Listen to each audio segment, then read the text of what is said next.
The following story and photos are from GiantPandaKing's book, Gotham 1919 to 1939, by Russell S. Beatty, available from www.giantpandaking.com. Viewer discretion is advised.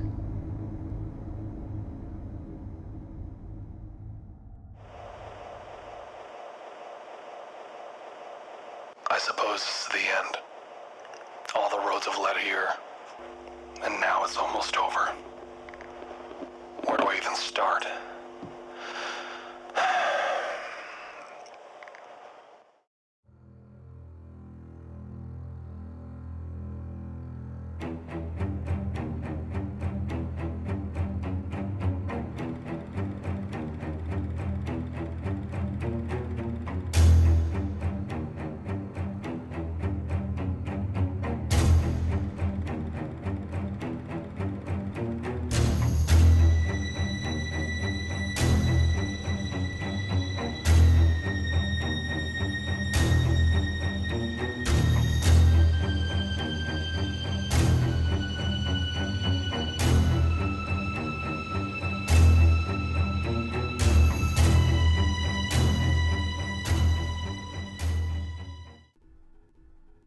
In the aftermath of the Shadow War, Gotham's citizens were uproarious about the masked vigilantes and criminals in their city. Everyone had seen horrors and atrocities, the threat of extermination that Ra's al Ghul and his League of Assassins had represented. Gotham had seen too much death, destruction, and mayhem. Politicians gained public favor by saying they would take down the Batman and his rogues gallery. City officials called for an abolition of the relationship between the Gotham police and the Batman. The citizens of Gotham showed their disapproval in different ways. Some protested the Batman and his team, others wrote about their thoughts on the costumed heroes and villains. In spite of this outrage, there were some that reacted very differently. One such person was Laszlo Valentine. Valentine had grown up in Gotham. He was raised as a devout Roman Catholic. His parents were very strict in their following of church teaching, and Laszlo was no exception to his family's rigorous beliefs. As he grew older, his faith drove everything he did. He studied in college and became a surgeon right on the cusp of the Great War. When the war began, he enlisted and became a field surgeon.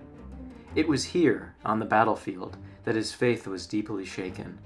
The horrific sights and injuries that he faced every day made him question whether there was a God or not.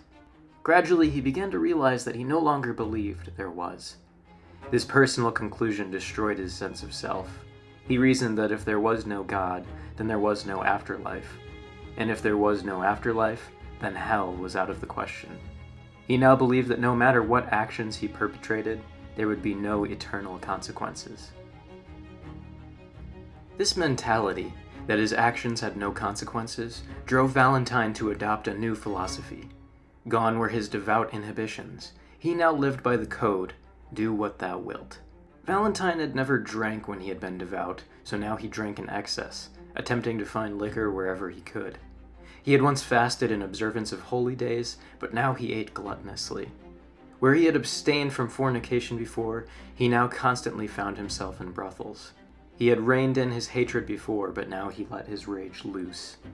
These questionable life choices caused many of his family and friends to discard him.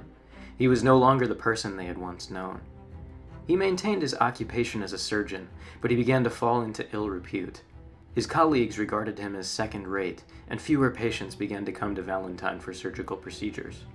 Most people, given Valentine's new lifestyle, considered him nothing more than a gluttonous, greedy pig. At this point in his life, Valentine seemingly couldn't have cared less what others thought of him. He had spent most of his life growing up with strict rules and guidelines. He wasn't about to let the judgment of others outweigh his own. Not now that he had discarded his faith in the existence of God. This mentality of his came to a head eventually. When the Shadow War struck the streets of Gotham, Valentine was absolutely enthralled. Masked men and women of all sorts took to battling on the rooftops, the alleyways, and the streets. It was in the aftermath of the Shadow War that a sickening idea came to Valentine. Valentine took a cue from the masks he had seen during the Shadow War. Disappearances in Gotham were not uncommon. Kidnappings, murders, and other instances were unfortunate staples of the city. Following the aftermath of the Bat Team's battles against the League of Assassins, Gotham saw another string of kidnappings. These kidnappings, however, were abhorrent in nature. Children leaving school after their classes began to disappear. Concerned parents inquired to the police, but the police could find no leads. No one knew what to do until the letters began to arrive at the police station. These letters asked for a ransom of $5,000 for the return of Gotham's children.